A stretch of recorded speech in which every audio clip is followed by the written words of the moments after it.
وإذ يرفع إبراهيم القواعد من البيت وإسماعيل ربنا تقبل منا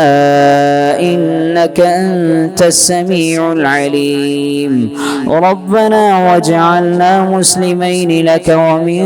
ذريتنا أمة مسلمة لك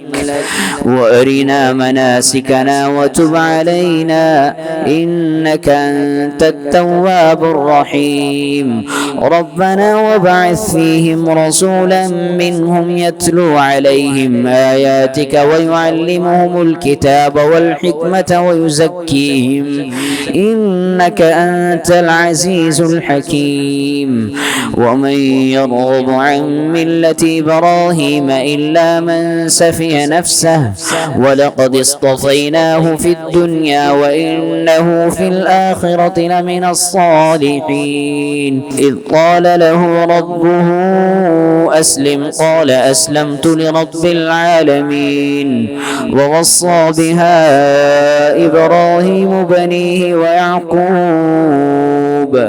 يا بني إن الله اصطفى لكم الدين فلا تموتن إلا وأنتم مسلمون أم كنتم شهداء